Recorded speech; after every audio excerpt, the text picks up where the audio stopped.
بسم اللہ الرحمن الرحیم. درود و سلام ہو محمد و آل محمد پر. ناظرین السلام علیکم. میں علی عباس رضوی پروگرام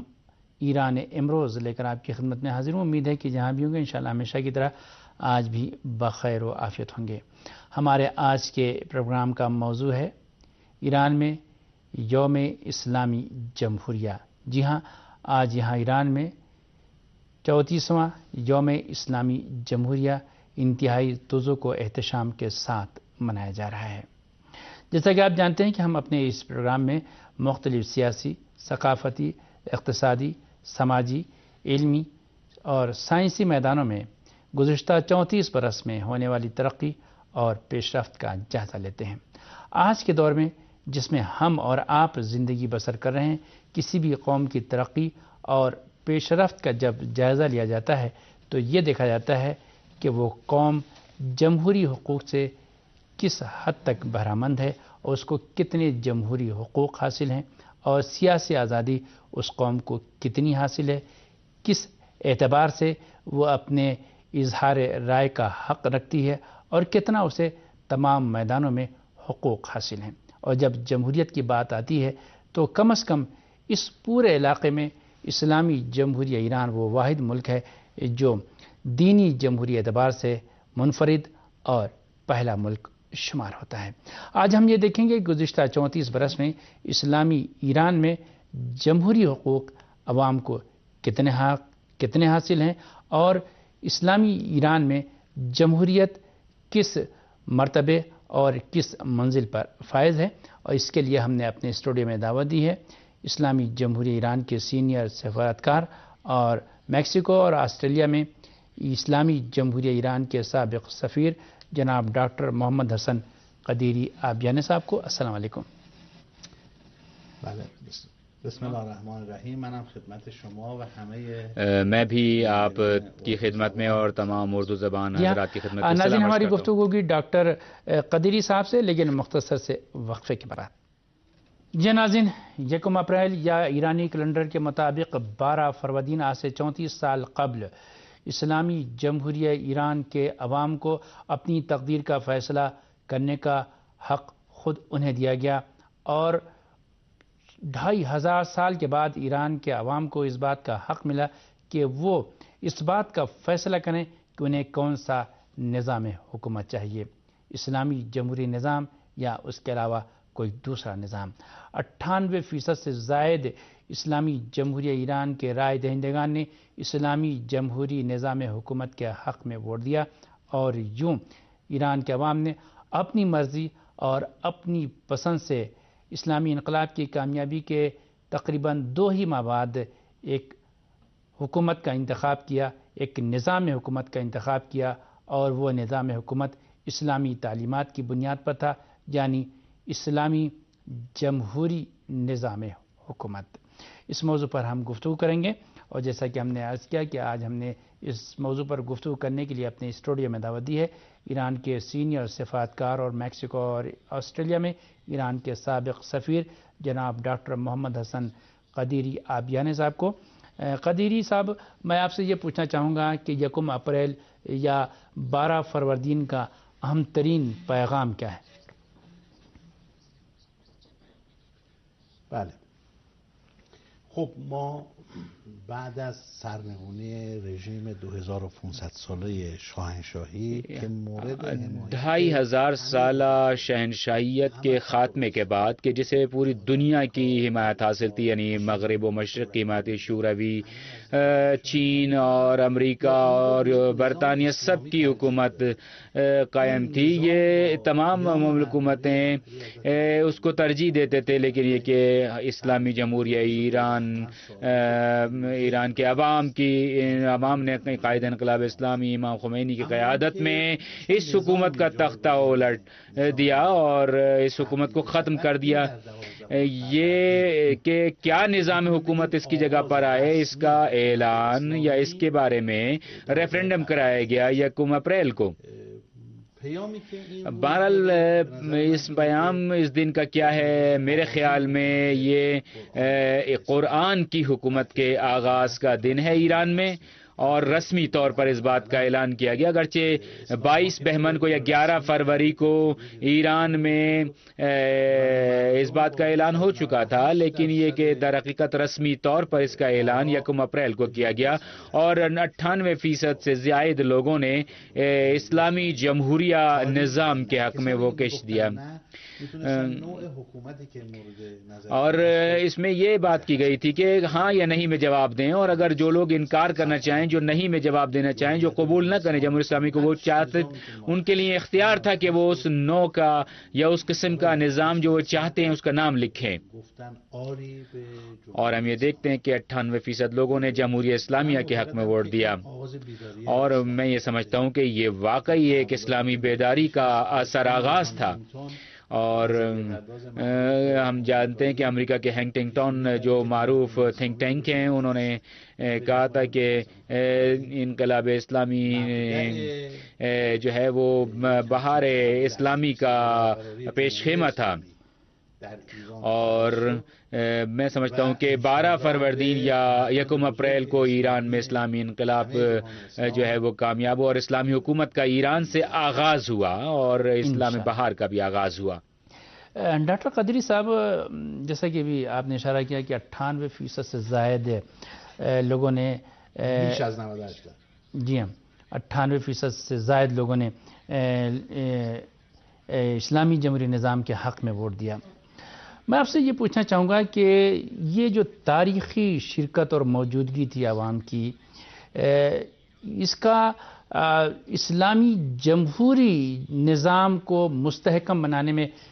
کتنا اثر آپ دیکھتے ہیں؟ بله، البته مردم در قبل از انقلاب شعار البتہ لوگوں نے انقلاب سے پہلے اسلامی جمہوریہ کا نعرہ بلند کیا تھا اور شاہنشاہی حکومت کا خاتمہ بھی عوامی شرکت کے نتیجے میں سرنگوں ہوا.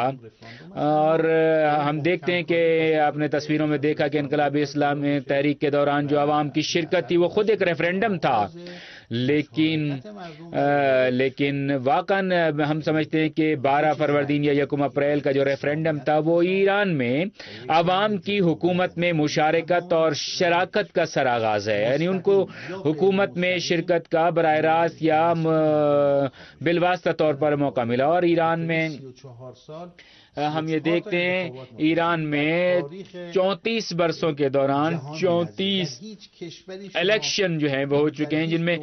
عوام نے حصہ لیا ہے، اور یہ شاید دنیا کے کسی بھی ملک میں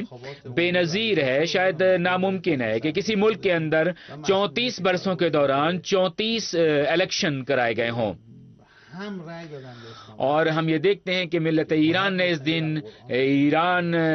جمہوری اسلامی کے حق میں ووٹ دیے، اور اسی طرح انہوں نے 34 مرتبہ انتخابات میں حصہ لیا اور بھرپور طریقے سے حصہ لیا اور ووٹنگ میں حصہ لیتے رہے ہیں. تو ہم یہ دیکھتے ہیں کہ دنیا کے دیگر ملکوں میں دنیا کے تمام ملکوں میں 33-34% سے زیادہ لوگ ووٹ دیتے ہیں، لیکن ایران کے اندر ہم یہ دیکھتے ہیں کہ عوام کی شرکت کا تناسب جو ہے وہ واقعاً قابل فخر ہے اور قابل دید ہے کہ واقعاً ملت ایران کو یہ فخر حاصل ہے کہ انہیں واقعاً دنیا کے دیگر ملکوں میں پارلیمانی جمہوریت ہے یا مثلا دیگر ملکوں میں بادشاہتے ہیں، ان کو عوام کو ووٹ کا حق حاصل نہیں ہے. نظام جمہوری اسلامی ہم یہ دیکھتے ہیں کہ اس دن انقلاب اسلامی نے اس دن اپنے جنم لیا اور واقعاً ہم یہ دیکھتے ہیں کہ بہرحال دنیا نے جو سازشیں کی انقلاب اسلامی کے خلاف ان کو عوام نے ناکام بنایا، اور اس کی وجہ یہ تھی کہ عوام موجود تھے میدان عمل میں، اور انہوں نے ہمیشہ جیسا کہ مقام معظم رہبری نے فرمایا ہے کہ دشمن تحریم پابندیوں اور دباؤ کے ذریعے ملت ایران کے اوپر دباؤ ڈال کر دنیا کو یہ دکھانا چاہتے تھے کہ اگر امریکہ کے تسلط اور سائے میں کوئی نہ ہو تو وہ ترقی نہیں کر سکتا. لیکن ملت ایران نے ثابت کر دیا ہے کہ وہ ترقی کر رہی ہے، اور اگر ملت کوئی بھی حکومت کوئی بھی ملت میدان عمل میں موجود رہے تو وہ نہ صرف یہ کہ اس کو مغرب کے امریکہ اور مغربی طاقتوں کے تسلط میں نہ ہونا، نہ صرف یہ کہ ان کی ترقی و پیشرفت میں مانے اور حائل نہیں ہوگا، بلکہ ان کی ترقی و پیشرفت کا باعث ہوگا، اور یہی وجہ ہے کہ ملت ایران کی ترقی نے سب کو خیرہ کر دیا ہے۔ آپ نے اشارہ کیا ہے کہ ایران کے عوام نے اسلامیت کا بھی انتخاب کیا اور جمہوریت کا بھی انتخاب کیا۔ ایران کے عوام کی عزت اور سربلندی میں اس ڈیموکریٹک انتخاب کا کتنا اثر ہے، آپ دیکھتے ہیں؟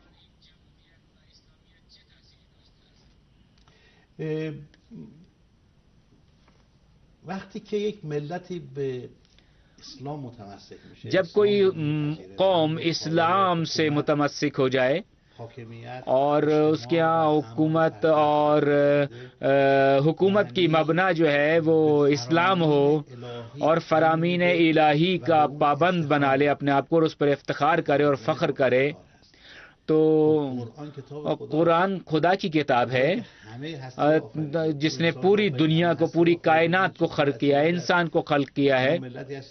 ہم ایک ایسی قوم کے فرد ہیں کہ جو قرآن کے وعدوں پر یقین رکھتے ہیں اور افتخار کرتے ہیں، فخر کرتے ہیں کہ ہم قرآن پر عمل کرتے ہیں،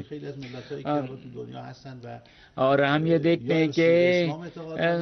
دنیا کی دوسری قومیں جو نہ اسلام پر یقین رکھتی ہیں یا اگر اسلام پر یقین رکھتی ہیں تو ان کی حکومتیں اسلام پر عمل نہیں کرتی ہیں، لیکن ہماری حکومت اسلام پر عمل بھی کرتی ہے اور یقین بھی رکھتی ہے، اور ہمارے ہاں ملت ایران جو ہے وہ اسلام پر یقین رکھتی ہے پوری طرح سے اور کوشش کر رہی ہے کہ انقلاب اور قرآن اور اسلام کے جو اہداف ہیں ان کو عملی جامہ پہنایا جائے۔ اور کیونکہ ہمارے ملک کے عوام مسلمان ہیں اور ہمارے ہاں اکثریت مسلمانوں کی ہے اور اہل سنت بہرحال تعداد میں کم ہیں اور شیعہ اکثریت میں زیادہ، لیکن بہرحال مسلمان کی تعداد جو ہے وہ زیادہ ہے اور بہت کم تعداد میں ہمارے یہاں اقلیت ہے، لہذا ملت ایران کی مجموعی کوشش یہی ہے کہ اسلام پر عمل کیا جائے۔ اور تمام شعبوں میں ہم دیکھتے ہیں کہ ملت ایران سائنسی، سیاسی، فوجی، ہر شعبے میں اگر آپ نگاہ کریں اور دیکھیں، نظر دوڑائیں تو ہماری حکومت جو ہے وہ، ہمارا ملک جو ہے وہ ترقی کر رہا ہے۔ اور ہم یہاں انقلاب سے پہلے 1,20,000 سے زیادہ ہمارے یہاں اسٹوڈنٹ نہیں تھے اور اتنی یونیورسٹیاں بھی ہمارے ملک میں نہیں تھیں۔ آج ہمارے ملک میں 4.5 ملین اسٹوڈنٹ ہیں یونیورسٹیوں میں اور سینکڑوں کی تعداد میں جو ہے وہ ڈاکٹریٹ کر رہے ہیں، اور ہم یہ دیکھتے ہیں کہ ہمارے یہاں ہر سال ہمارے یونیورسٹیوں کی گنجائش میں اضافہ ہوتا جا رہا ہے، اور کیونکہ ہمارے یہاں اس کو عبادت سمجھتے ہیں علم حاصل کرنے کو، اور زن و مرد کے لیے، مرد و زن کے لیے علم حاصل کرنا عبادت ہے، تو اسی کو اپنا بنایا ہے، لہذا ہمارے ہاں علم جو ہے وہ ترقی کر رہا ہے اور ہم نے پابندیوں کے اوج کے دور میں بہت زیادہ ترقی کی ہے، اور یہ ایک دنیا کی تمام مسلمان قوموں کے لیے اور خاص طور پر حریت پسند قوموں کے لیے یہ ایک نمونہ عمل ہے۔ اور دنیا کی بڑی طاقتیں نہیں چاہتی کہ وہ ترقی کریں، لیکن ہم یہ یقین رکھتے ہیں کہ اگر دوسرے مسلمان قومیں ترقی کرتی ہیں یا تیسری دنیا کی ترقی کرتی تو یہ دنیا کے تمام قوموں کے لیے باعث فخر ہے اور خود ہمارے لیے بھی مفاد میں، اور نہ صرف پوری دنیا کے مفاد میں اگر دنیا کی تیسری دنیا کی قومیں اور خاص طور پر مسلم ممالک کے عوام ترقی کرتے ہیں تو۔ ڈاکٹر صاحب، ہماری گفتگو آپ سے جاری رہے گی۔ ناظرین، بہت اچھی اور دلچسپ گفتگو جاری ہے۔ آج یہاں اسلامی جمہوریہ ایران میں 34واں یوم اسلامی جمہوریہ منایا جا رہا ہے، اسی مناسبت سے ہماری گفتگو جاری ہے۔ جیسا کہ میں نے عرض کیا کہ معزز مہمان ہمارے اسٹوڈیو میں موجود ہیں، ڈاکٹر محمد حسن قدیری صاحب جو کہ سینئر سفارتکار ہیں، میکسیکو اور آسٹریلیا جیسے ملکوں میں ایران کے سفیر اور نمائندہ رہ چکے ہیں۔ بہرحال ہماری ان سے گفتگو جاری، لیکن اس موقع پر ہمارے ساتھیوں نے ایک رپورٹ تیار کی ہے، اسی تناظر میں اسے دیکھتے ہیں، پھر آپ کی خدمت میں اور اپنے معزز مہمان کی خدمت میں۔ بسم اللہ الرحمن الرحیم۔ ناظرین، میں آپ کی خدمت میں سلام عرض کرتا ہوں اور ایران امروز کے رپورٹ کے حصے میں آپ کو خوش آمدید کہتا ہوں۔ ایران کے پارلیمنٹ کے حوالے سے یہ پروگرام آپ کی خدمت میں ہم پیش کر رہے ہیں، اور اس کے بارے میں ہم آپ کو بتاتے چلیں کہ ایران میں پارلیمنٹ کی تاریخ کی طرف اگر آپ نظر ڈالیں تو شاید 150 سال سے زیادہ ہو، لیکن یہ پارلیمنٹ جو انقلاب سے پہلے تھی وہ کافی حد تک متاثر تھی مغربی اور مشرقی طاقتوں سے اور اس وقت جو بادشاہت تھی اس سے، لیکن اسلامی انقلاب کے بعد یہ بالکل ایک مختلف چیز میں تبدیل ہو گئی اور ایران کے عظیم پیش رفت کا باعث بنی۔ اس کی وجوہات کے بارے میں ڈاکٹر حسن پور جو اس پارلیمنٹ کے نمائندے ہیں ان سے ہم لوگ گفتگو کریں گے اس رپورٹ میں، آپ ملاحظہ فرمائیے، یقیناً آپ لوگوں کو پسند آئے گی، ہمارے ساتھ رہیے گا۔ بحث روز 12 فروردین 12 فروردین مطابق 1 اپریل کا دن ایران کی اسلامی تاریخ اور اسی طرح اسلامی انقلاب کی کامیابی کے بعد آزادی و خود مختاری حاصل کرنے والے ممالک کی تاریخ میں ایک اہم موڑ ہے۔ دنیا کے بہت سے انقلابی افراد کے لیے بھی یہ بات ناقابل یقین تھی کہ امام خمینی رحمۃ اللہ علیہ اور شیعہ مرجع تقلید کی قیادت میں ایران میں آنے والے اسلامی انقلاب کے بعد انتہائی کم عرصے میں، یعنی اسلامی انقلاب کی کامیابی کے صرف 3 ہی مہینے بعد، اس انقلاب کے بارے میں عوامی استصواب رائے کرایا جائے اور 12 فروردین کو عوامی موجودگی کا ایک ایسا پرشکوہ جلوہ سامنے آئے کہ حق رائے دہی رکھنے والے افراد میں سے 98% سے زیادہ لوگ ریفرینڈم میں شرکت کریں اور اسلامی جمہوریہ کے حق میں ووٹ ڈالیں۔ اسلامی انقلاب سے قبل اس بات کا بہت زیادہ پروپیگنڈا کیا گیا تھا کہ ایران میں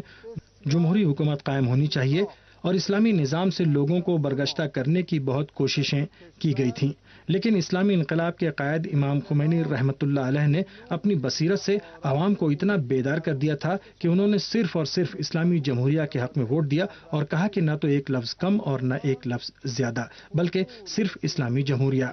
اسی کے بعد سے 12 فروردین کو ایران کے اسلامی انقلاب کے اہم اور مبارک دن کی حیثیت سے منایا جاتا ہے اور اسے ایران کی تاریخ کی اہم دستاویز کے طور پر درج کر لیا گیا ہے۔ آج ہم ایران کے اسلامی انقلاب کی طرز پر ہی متعدد ملکوں میں اسلامی بیداری اور انقلابی تحریکوں کے شاہد ہیں اور اسلامی انقلاب دنیا بھر کے کمزور طبقات اور مستضعفین کے لیے ایک آئیڈیل میں تبدیل ہو چکا ہے۔ شاید بہت سے لوگوں کو اس بات کی توقع نہیں تھی کہ اسلامی انقلاب اپنی کامیابی کے 34 برسوں بعد بھی اسی طرح اپنی منزل کی طرف رواں دواں ہے جس طرح سے امام خمینی رحمۃ اللہ علیہ چاہتے تھے اور جس طرح سے اسلامی جمہوریہ کے آئین کی تدوین کرنے والے علماء اور مجتہدین نے ایران کے مستقبل کے لیے خاکہ تیار کیا تھا۔ میں ایرانی قوم کے خادم کی حیثیت سے پارلیمنٹ سے پوری دنیا کے آزاد منش انسانوں کو یہ بتانا چاہتا ہوں کہ اسلامی جمہوریہ ایران ایک آزاد اور خود مختار ملک ہے اور وہ کسی بھی سامراجی ملک کی دھونس دھمکی میں نہیں آتا، وہ اپنے فیصلے خود کرتا ہے۔ ایرانی قوم اپنے مستقبل کا تعین خود کرتی ہے، ایرانی عوام اپنے ووٹوں سے حکام کی تائید کرتے ہیں۔ انشاءاللہ کچھ عرصے بعد ایران میں 2 انتہائی اہم انتخابات منعقد ہوں گے، جن میں سے ایک صدارتی الیکشن ہے جبکہ دوسرے پارلیمانی انتخابات ہیں۔ ایران کے کسی گاؤں میں اگر 20 گھرانے ہیں تو وہ سب کے سب اپنے مستقبل کے تعین کے لیے پولنگ اسٹیشن جا کر ووٹ ڈالتے ہیں اور اپنے مد نظر امیدوار کا انتخاب کرتے ہیں۔ میرے خیال سے شاید ہی کسی ملک میں ایسا ہوتا ہو کہ عوام براہ راست مجلس خبرگان یا ماہرین کی کونسل کے اراکین، پارلیمنٹ کے ارکان، علاقائی کونسلوں اور بلدیہ کے انتخابات اور اسی طرح صدارتی انتخابات میں کسی بھی دوسرے ملک کی معمولی سی مداخلت کے بغیر خود نمائندوں اور امیدواروں کا انتخاب کر کے اپنے مستقبل کا فیصلہ خود کرتے ہوں اور اپنے ملک کی سلامتی کو یقینی بناتے ہوں۔ ہمیں پورا یقین ہے کہ اس بار بھی انتخابات میں عوام کی شرکت بھرپور ہوگی اور وہ اپنی اس شرکت سے دشمنوں کے تمام سازشی منصوبوں کو خاک میں ملا دیں گے۔ ایران کے عوام انتخابات میں زیادہ سے زیادہ تعداد میں شرکت کر کے پوری دنیا کے سامنے یہ بات ظاہر کر دیتے ہیں کہ وہ اب بھی اپنے آپ کو اسلامی انقلاب کے معمار امام خمینی رحمۃ اللہ علیہ، انقلاب کے شہداء، آئین کی تدوین کرنے والے علماء اور ملک و قوم کے لیے قربانیاں دینے والے افراد کا مرہون منت سمجھتے ہیں اور ان کی بتائی ہوئی راہ پر چلتے رہیں گے۔ کل ملا کر میں آپ کی خدمت میں عرض کروں کہ ایران کے اسلامی انقلاب میں جس چیز کو بالکل بھی اہمیت حاصل نہیں تھی وہ منصب و مقام ہے۔ آئین کی تدوین کرنے والے شہید آیت اللہ ڈاکٹر بہشتی نے کسی مقام پر کہا بھی تھا کہ ہم خدمت کے خواہاں ہیں، اقتدار کے بھوکے نہیں ہیں۔ اسلامی انقلاب کی کامیابی کے بعد کے ان 34 برسوں کے دوران ہم نے دیکھا کہ جو بھی اقتدار کا خواہاں تھا اسے عوام نے میدان میں آنے ہی نہیں دیا۔ بنابراین عوام بدستور ملکی آئین اور خالص اسلامی تعلیمات کے صحیح طریقے سے نفاذ کے خواہاں ہیں۔ مسئولین رو با رأی خودشون هم امضا می‌فرمایند و هم تثبیت می‌کنند۔ ڈاکٹر حسن پور نے جن نکات کی طرف اشارہ کیا، بعد میں جو گفتگو ہوئی ان سے انہوں نے اس بات کی طرف بھی اشارہ کیا کہ اگر اسلام نہ ہوتا تو یقیناً بہت ساری چیزیں بہت ہی غیر مفہوم اور غیر واضح ہو جاتی ایران کے جو مختلف قوانین پاس ہوئے ہیں اس کے سلسلے میں، اور اس سلسلے میں بہت ہی اہم مدد ملی ہے جو راستہ روشن رکھا امام خمینی رحمۃ اللہ علیہ نے اور جاری رکھا قائد انقلاب اسلامی نے، تو وہ چیزیں صرف اور صرف اسلام پر ہی منحصر تھیں اور کافی حد تک اس سے مدد ملی۔ امید ہے کہ آج کا بھی پروگرام آپ لوگوں کو پسند آیا ہوگا۔ ہمیں اجازت دیجیے، خدا حافظ۔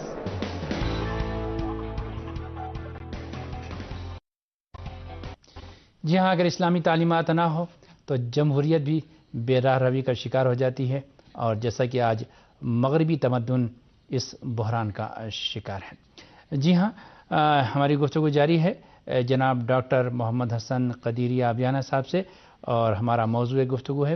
ایران کا 34واں یوم اسلامی جمہوریہ۔ ڈاکٹر صاحب، آپ نے گفتگو میں کہا کہ گزشتہ 34 سال میں 34 بار اسلامی جمہوری نظام میں مختلف سطح کے مختلف طرز کے انتخابات ہو چکے ہیں، اور اس میں کوئی شک نہیں کہ علاقائی سطح پر یا عالمی سطح پر اگر چند جمہوری نظاموں کو دیکھا جائے تو اسلامی جمہوری ایران ان میں سے ایک ہے۔ اسلامی جمہوری نظام میں ایران کے اتنے اعلیٰ پیمانے پر جمہوریت اور ڈیموکریسی ہونے کے باوجود دیکھا جاتا ہے کہ امریکہ اور مغربی طاقتیں یہ الزام لگاتی ہیں کہ ایران میں جمہوریت نہیں۔ ان کے الزامات کا جواب کیا ہے اور بنیاد کیا ہے، اور کیوں ایسا کہتی ہیں؟ خب اونها خودشونو مسخره کردن۔ میں تو یہ کہتا ہوں کہ انہوں نے اپنے آپ کا مذاق اڑایا ہے، کیونکہ جمہوریت تو ایک ہی چیز ہے، اور وہ یہ ہے کہ لوگ انتخاب کریں، کیونکہ بہرحال کیونکہ لوگوں نے اسلام کا انتخاب کیا ہے تو لہذا وہ کہتے ہیں کہ یہ جمہوریت نہیں ہے، کیونکہ امریکہ نے دین کو کنارے لگا دیا ہے، جبکہ ایران نے دین کو جامع اور معاشرے میں شامل کیا ہے۔ اگر عوام کا تصمیم لینا اور فیصلہ لینا جو ہے وہ معیار ہے، تو ایران میں تمام قوانین میں عوام نے انتخاب کیا ہے،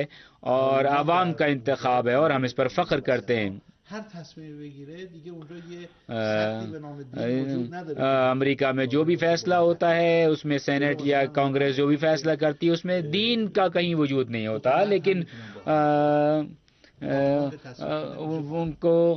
وہ تو حتیٰ کہ ہم جنس پرستوں کی شادی کو بھی جائز قرار دیتے ہیں اور اس کو قانون کا نام دیتے ہیں، اور حتیٰ کہ وہ تو حیوانات کے ساتھ بھی رابطے کی اجازت دیتے ہیں، اور سینٹ ان کی منظور کرتی ہے، اور اس کی دلیل یہ پیش کرتے ہیں، اور اس کی وجہ یہ کہ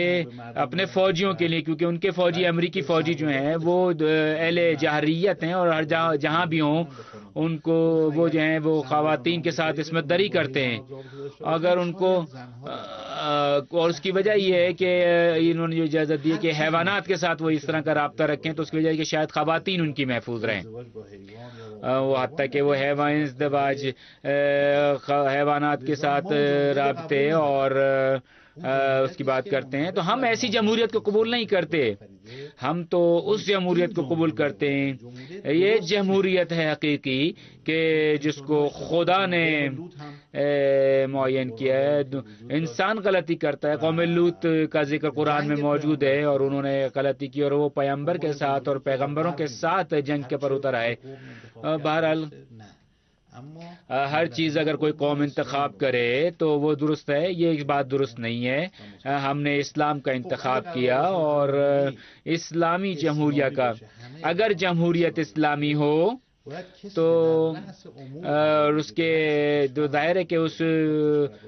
ہدایت مملکت کی ہدایت کرنے والا اور اس کی قیادت کرنے والا جو ہے پھر ایک ایسا شخص ہونا چاہیے کہ جو اسلامیت کو جانتا ہو. تو لہٰذا یہاں پر جو ہے ولایت فقیہ کا نظریہ سامنے آتا ہے. لہذا جمہوری اسلامی کے لیے ضروری تھا کہ کچھ ادارے قائم کیے جائیں. اس کی ضرورت تھی. ایک طرف پارلیمنٹ کا انتخاب کیا جس کو مجلس مؤسسان قانون اساسی یا آئین ساز اسمبلی کا انتخاب کیا گیا، اور اس آئین ساز اسمبلی نے آئین کیسا ہونا چاہیے اس پر بحث کی، اور اس کے بعد اس آئین ساز اسمبلی نے جو کچھ تصمیب کیا تھا، جو فیصلہ کیا تھا، جو آئین تدوین کیا تھا، اس کو ہو سکتا تھا کہ وہ جو اس نے منظور کیا ہے اس کو ہی حتمی شکل دے دی جاتی، لیکن امام خمینی رحمۃ اللہ علیہ نے کہا کہ نہیں، اس عوام کے منتخب کردہ آئین ساز اسمبلی کے ارکان نے جو آئین تیار کیا ہے اس کو بھی عوام سے اس کے بارے میں رائے لی جائے تاکہ اس کی حیثیت اور اہمیت کو اوپر لے جایا جا سکے. لہذا اسلامیت نظام اور جمہوریت نظام کے لیے ضروری تھا کہ عوام سے رائے لی جائے. لہذا اب قیادت کا انتخاب کرنا تھا، اس کے لیے مجلس خبرگان رہبری کا انتخاب عمل میں آیا اور اس کو بھی عوام نے منتخب کیا. لہذا کون لوگ قیادت کا انتخاب کریں گے ان کے لیے بھی شرط یہ تھی کہ وہ فقیہ ہوں. لہذا خبرگان رہبری یا ایکسپرٹس کونسل جو ہے وہ تشکیل دی گئی اور اس کے انتخاب بھی عوام کرتے ہیں، اس کے ارکان کا انتخاب بھی عوام کرتے ہیں، اور یہ کونسل جو ہے قیادت کا انتخاب کرنے کا بھی حق رکھتی ہے اور اسے معزول کرنے کا بھی حق رکھتی ہے. اور جب بھی یہ کونسل ضروری سمجھے کہ تو یہ ملک کے قیادت کو برطرف کر سکتی ہے، اس کو یہ قانونی حق حاصل ہے. بہرحال مجلس شورائے اسلامی یا پارلیمنٹ ہے جس میں مختلف طبقات کے نمائندے موجود ہیں، اور اس میں قوم کے مختلف طبقات کے لوگ شامل ہیں. اس میں ڈاکٹر ہیں، اساتذہ ہیں، اور تمام دیگر شعبہ زندگی سے تعلق رکھنے والے لوگ ہیں. یہ قانون بناتے ہیں، اور اکثریت ان کی چونکہ مسلمانوں کے لہٰذا وہ قانون بناتے ہیں، اگر فقیہ نہیں ہے لیکن یہ قانون بناتے ہیں. لہٰذا اب قانون بناتے ہیں، وہ قانون اسلام کے مطابق ہے یا نہیں ہے، تو اس کے جائزہ لینے کے لیے ایک شورائے نگہبان یا نگہبان کونسل کا قیام ضروری تھا کہ جو اس بات کو دیکھے کہ پارلیمنٹ نے جو قانون بنایا ہے وہ اسلام کے مطابق ہے یا نہیں. تو لہٰذا پارلیمنٹ سے منظور شدہ قانون شورائے نگہبان یا نگہبان کونسل میں جاتا ہے، اور وہاں فقہا اور ایکسپرٹ اس بات کا جائزہ لیتے ہیں کہ یہ قانون اسلام کے مطابق ہے یا نہیں. اگر اسلام کے مطابق ہے تو اس کو وہ منظور کر کے پارلیمنٹ کو واپس پیش دیتے ہیں. حتیٰ کہ ہماری پارلیمنٹ کے اندر دینی اقلیتوں کے نمائندے بھی موجود ہیں، اور وہ بھی رائے شماری میں اور قانون سازی میں بھرپور طریقے سے حصہ لیتے ہیں. ہمارے ہاں اسلامی پارلیمنٹ ہے، ہمارے یہاں شورائے نگہبان ہے، خبرگان رہبری ہے، اور اسی طرح لوکل کونسلز ہیں جن کو ہم شورائے اسلامی کہتے ہیں. اور یہ تمام کے تمام لوگ جو ہیں عوام ان کو انتخاب کرتے ہیں، اور بعض لوگوں کا انتخاب جو ہے وہ براہ راست ہوتا ہے، جیسے صدر کا انتخاب براہ راست ہے. لیکن ہمارے ہاں اسی طرح لیکن قیادت کا انتخاب جو ہے وہ بلا واسطہ طور پر ہوتا ہے. اس میں شورائے نگہبان کے لوگ انتخاب کرتے ہیں، اور لیکن شورائے نگہبان کے ارکان کو ہمارے عوام انتخاب کرتے ہیں. اسی طرح شہرداری یا بلدیاتی اداروں کے عہدیداروں کا انتخاب عوام براہ راست نہیں کرتے، بلکہ عوام جو ہیں وہ بلدیاتی کونسلوں کا انتخاب کرتے ہیں، اور وہ بلدیاتی اداروں کے عہدیداروں کا انتخاب کرتی ہے. ہمارا اسلام کے عین مطابق ہے، اور یہی ہماری اسلامی جمہوریت کی اساس ہے. جناب قدیر، آج کی جو تاریخ تھی یعنی 12 فروردین یا 1 اپریل کی، اس میں ایران کے عوام کے اتحاد، ان کی یگانگت کا شاندار جلوہ پیش کیا گیا. ابھی 2 مہینے بعد غالباً یا 2.5 مہینے کے بعد ایران میں صدارتی انتخابات ہونے والے ہیں. وہ جو اتحاد کا مظاہرہ آج سے 34 سال قبل ہوا تھا، اس کا اثر آج کی تاریخ میں آپ کتنا دیکھ رہے ہیں انتخابات کے تناظر میں؟ بله تا به حال تو تمام انتخابات مردم دیکھیے، اب تک تو تمام انتخابات میں ملت ایران نے بھرپور طریقے سے حصہ لیا ہے اور ملک کے مسئولین اور عہدیداروں کا انتخاب کیا ہے، اور جیسا کہ 12 فروردین کا ریفرنڈم تھا، اور اس کے بعد جو ہے وہ آئین کے حوالے سے کچھ اور ریفرنڈم ہوئے جس میں قوانین کو پاس کیا گیا تھا. اس پر ملت ایران نے بھرپور طریقے سے حصہ لیا کہ ملت ایران ایک اس کو ووٹ دینے کو اور اس میں انتخابات میں حصہ لینے کو اپنا دینی فریضہ سمجھتے ہیں اور قومی فریضہ سمجھتے ہیں.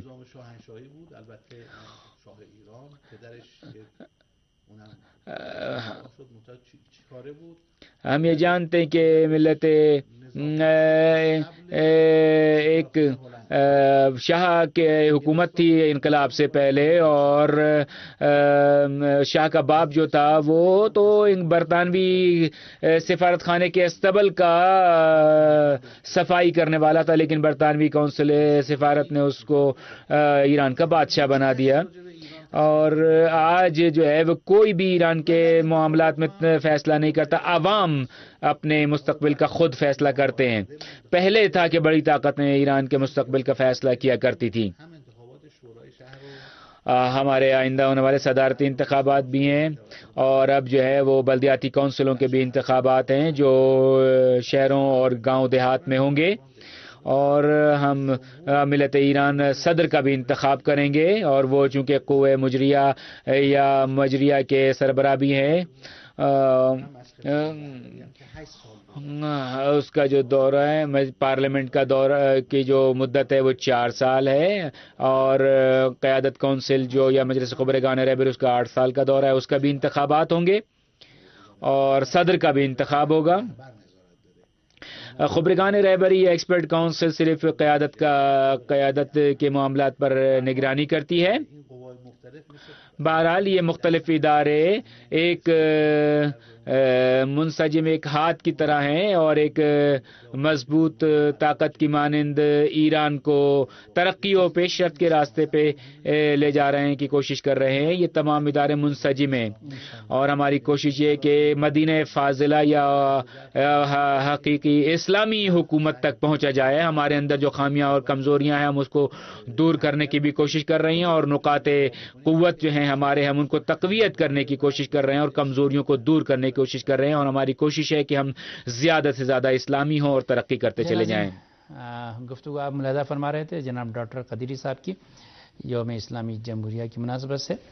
اور جیسا کہ میں نے عرض کیا کہ آپ سینئر صفاتکار ہیں. دلچسپ گفتگو ہے، لیکن یہاں پر آئیے کچھ چیدہ اور اہم خبریں سنتے ہیں، اس کے بعد پھر اپنے مہمان کی خدمت میں. اسلامی جمہوریہ ایران کی کوششوں سے شروع ہونے والا نوروز کا عالمی جشن اس بار ترکمانیہ کے دارالحکومت اشخاباد میں منعقد ہوا. چوتھے عالمی جشن نوروز میں ایران کے صدر ڈاکٹر محمود احمدی نژاد سمیت مختلف ملکوں کے 11 سربراہ اور نمائندے شریک ہوئے. اس جشن کے شرکاء نے اشخاباد میں عالمی تعلقات میں نوروز کی اہمیت کا گہرائی سے جائزہ لیا. واضح رہے کہ ایران اور افغانستان کے علاوہ وسطی ایشیا اور قفقاز کے کئی ملکوں میں نوروز کا جشن منایا جاتا ہے. اسلامی جمہوریہ ایران کی کوششوں سے سن 2009 میں جشن نوروز کو اقوام متحدہ کے تعلیمی، سائنسی اور ثقافتی ادارے یونیسکو کی ثقافتی اور معنوی ورثے کی فہرست میں درج کر لیا گیا. اقوام متحدہ کی جنرل اسمبلی نے سن 2010 میں ایک قرارداد منظور کر کے 21 مارچ کو عالمی یوم نوروز کے نام سے معنون کیا ہے.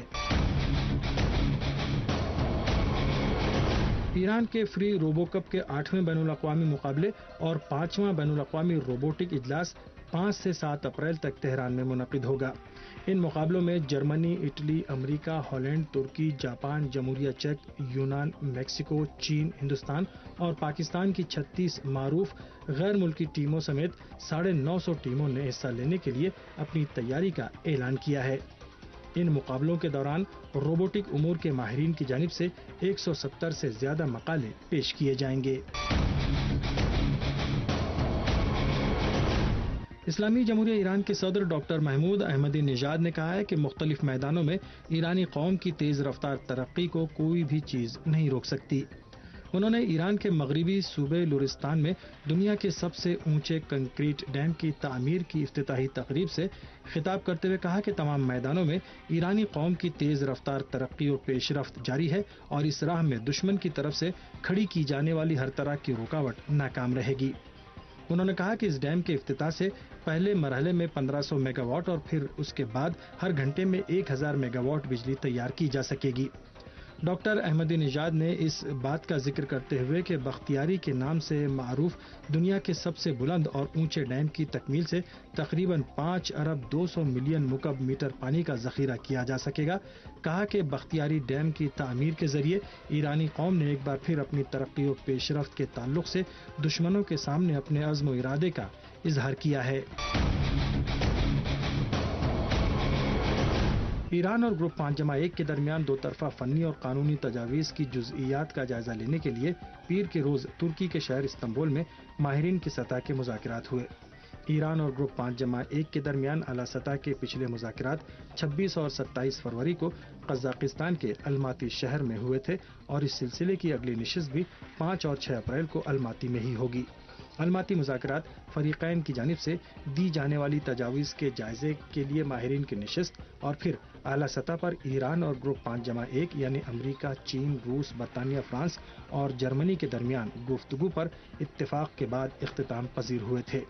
یورپی یونین کے شعبہ خارجہ پالیسی کی سربراہ کیتھرین ایشٹن نے گروپ 5+1 سے اپیل کی ہے کہ وہ ایران کے ساتھ اپنے مذاکرات میں تعمیری کردار ادا کرے اور ایران کے ساتھ مؤثر رابطے اور اعتماد کے قیام کے لیے کوشش کرے۔ جی ناظرین، ہماری گفتگو جاری ہے معزز مہمان ڈاکٹر محمد حسن قدیری آبیانہ صاحب سے۔ ڈاکٹر صاحب، جب بات ہوتی ہے ریفرینڈم کی تو اس میں اگر امام خمینی رضوان اللہ تعالی علیہ کی دور اندیشی کا ذکر نہ ہو تو ایسا لگتا ہے کہ گفتگو جو ہے وہ تشنہ رہ جاتی ہے۔ ابھی 11 فروری کو انقلاب کامیاب ہوا اور 1 اپریل کو آپ نے ریفرینڈم کا اعلان کر دیا۔ دیکھا جاتا ہے کہ اگر کسی ملک میں انقلاب کامیاب ہوتا ہے تو جو انقلابی لیڈر ہوتا ہے وہی مسند حکومت پر براجمان ہوتا ہے 50 دن میں۔ تو امام خمینی رحمۃ اللہ علیہ کی اس دور اندیشی اور ان کی تیز بی نگاہوں کے بارے میں آپ کیا کہنا چاہیں گے؟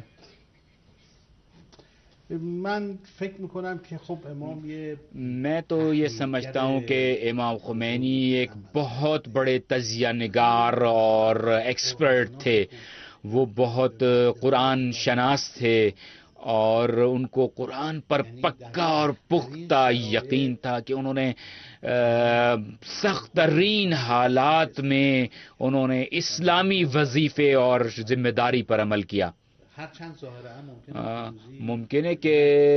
بظاہر کامیابی نظر نہ آتی ہو، لیکن آپ جیسے مثال کے طور پر سلمان رشدی نے جب اسلامی مقدسات کی توہین کی، امام خمینی نے حکم اعدام جو ہے اس کا پھانسی کا حکم جاری کیا کہ ان کو معلوم تھا کہ مغربی ممالک جو ہیں وہ شور شرابہ کریں گے اس کے اوپر، لیکن جب صدام نے جنگ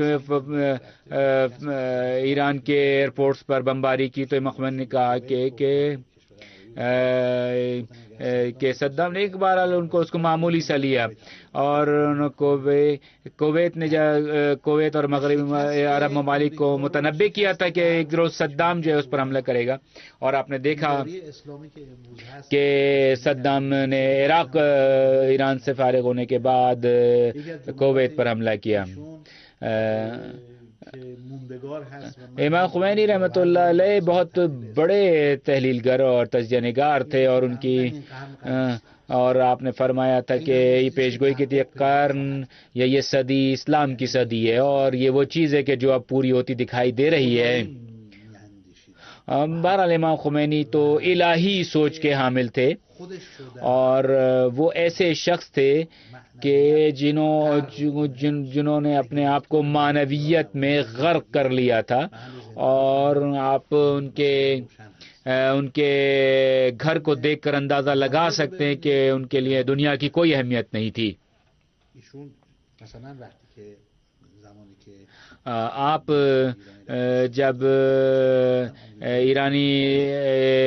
طلباء نے امریکی سفارت خانے پر قبضہ کیا تھا تو ہم دیکھتے ہیں کہ امریکہ نے ایران پر حملے کی تیاری کر لی تھی۔ امام خمینی نے فرمایا تھا کہ امریکہ کچھ نہیں بگاڑ سکتا ایران کا، حالانکہ امریکہ نے اپنے ہوائی جہازوں کو اور تمام چیزوں کو الرٹ کر دیا تھا فوج کو خلیج فارس میں۔ ہم یہ دیکھتے ہیں کہ امریکہ نے سب کچھ کیا، اور سب کچھ کرنے کے باوجود امریکہ نے دیکھا کہ وہ کچھ نہیں کر سکتے، انہوں نے تمام حساب کتاب کرنے کے باوجود بھی کچھ نہیں کر سکے ایران کے خلاف۔ واقعاً خداوند تعالیٰ کے نام کے آگے اور اللہ اکبر کے نعرے کے آگے کون سی طاقت ہے کہ جو جم سکتی ہے اور ٹک سکتی ہے؟ لہذا خداوند تعالیٰ کی ذات کے سامنے تو کسی چیز کی کوئی حیثیت نہیں ہے، اور یہ واقعاً امام خمینی رحمۃ اللہ علیہ کا یقین اور اعتقاد تھا، اور اس اعتقاد اور یقین کے سامنے دنیا کی کون سی طاقت ہے کہ جو ٹک سکتی ہے؟ اس کی کوئی حیثیت نہیں ہے۔ واقعاً ان تمام تر سازشوں کے مقابلے میں ہماری قائم و دائم رہنا اسلامی جمہوریہ کا یہ واقعاً ایک بہت بڑا معجزہ ہے۔ ایران شاہ کے زمانے میں تو ایران ڈیم سازی جانتا نہیں تھا، اور ایران میں تو پابندی تھی کہ ایرانی مہندسین اور انجینئر جو ہیں وہ ڈیم سازی کی صنعت میں آگے جائیں۔ وہ تو غیر ملکی لوگ تھے کہ جو آتے اور ڈیم بناتے اور اس کی کلید ایران کے حوالے کرتے، لیکن آج ہم دنیا میں تیسرے نمبر پر ہیں ڈیم سازی میں۔ آج ہم دنیا میں اس مقام پر پہنچ گئے کہ ہم زندہ مخلوق کو خلا میں بھیج رہے ہیں، اور اس زمانے میں تو اس بات کا وجود نہیں تھا کہ ایران میں سائنسدان پیدا ہوں گے، اور آج ایران میں سائنسدان پیدا ہو رہے ہیں۔ ایران اتنے ہمارے جو آج ہم خلا میں سیٹلائٹ بھیج رہے ہیں تو یہ ہمارے طلباء اس کو تیار کر رہے ہیں، ہماری یونیورسٹی کے طلباء اس کو تیار کر رہے ہیں۔ ہمارے یونیورسٹی طلباء اس حد تک پہنچ چکے ہیں کہ جو اس ترقی اور پیش رفت کے لیے کام کر رہے ہیں، ملک کو سائنس اور ٹیکنالوجی کے شعبے میں آگے لے جا رہے ہیں، اور یقیناً اسلام پوری دنیا پر حکمرانی کرے گا۔ ایک منٹ میں آپ کیا پیغام دینا چاہیں گے ہمارے ناظرین کو؟ صرف ایک منٹ، بلکہ اس سے بھی کم۔ چه پیغامی؟ اینکه اسلام رو همه باور بکنن، اسلام پر یقین رکھیں، میں یہ میرا پیغام ہے، اور متحد رہیں اور یہ اس بات پر یقین رکھیں کہ کامیابی ان کے قدم چومے گی، اور یہ کیے کہ تمام اسلامی ملکوں سے امریکی فوجی اڈوں کو نکال باہر کریں۔ کی گفتگو جناب ڈاکٹر محمد حسن صاحب کی انتہائی دلچسپ گفتگو تھی۔ آج یہاں اسلامی جمہوریہ ایران میں یوم اسلامی جمہوریہ اور 34ویں سالگرہ منائی جا رہی ہے، اور ظاہر ہے کہ ایران کے عوام نے اس 34 برس میں یہ بات پوری دنیا پر واضح کی کہ اسلامیت اور اپنی جمہوریت اور اپنے نفس پہ اعتماد کر کے بڑی سے بڑی طاقتوں کی آنکھوں میں آنکھیں ڈال کر باتیں کی جا سکتی ہیں۔ اگلے پروگرام تک کے لیے مجھے علی عباس رضوی اور دیگر ساتھیوں کو اجازت دیجیے، مہمان کے ساتھ۔ خدا حافظ، بہت شکریہ۔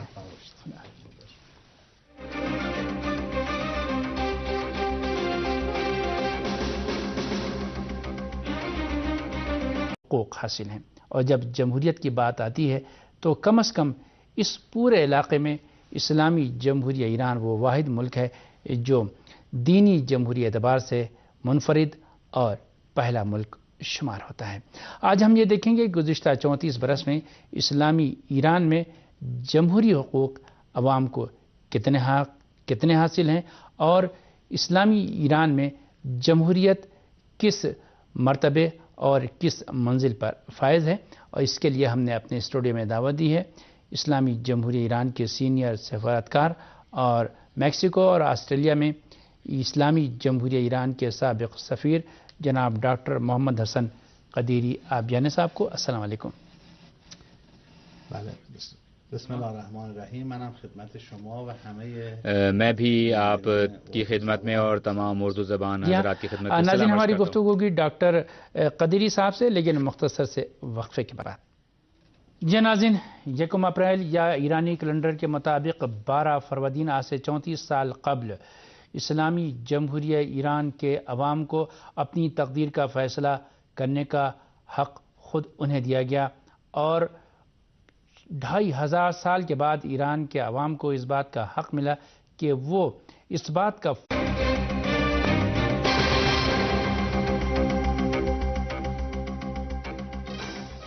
بسم اللہ الرحمن الرحیم. درود و سلام ہو محمد و آل محمد پر. ناظرین السلام علیکم. میں علی عباس رضوی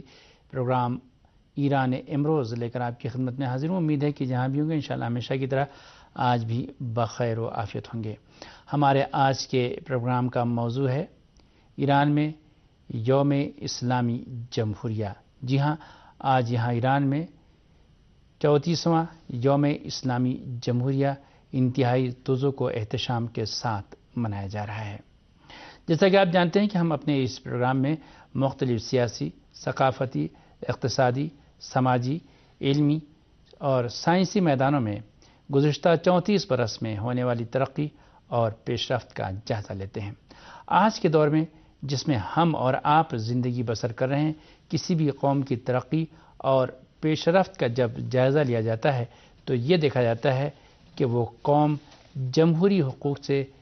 کس حد تک بہرامند ہے اور اس کو کتنے جمہوری حقوق حاصل ہیں، اور سیاسی آزادی اس قوم کو کتنی حاصل ہے،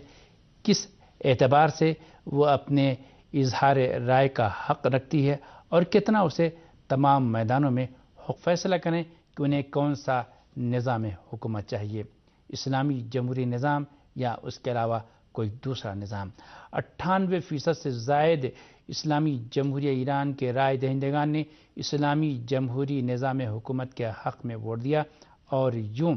ایران کے عوام نے اپنی مرضی اور اپنی پسند سے اسلامی انقلاب کی کامیابی کے تقریباً 2 ہی ماہ بعد ایک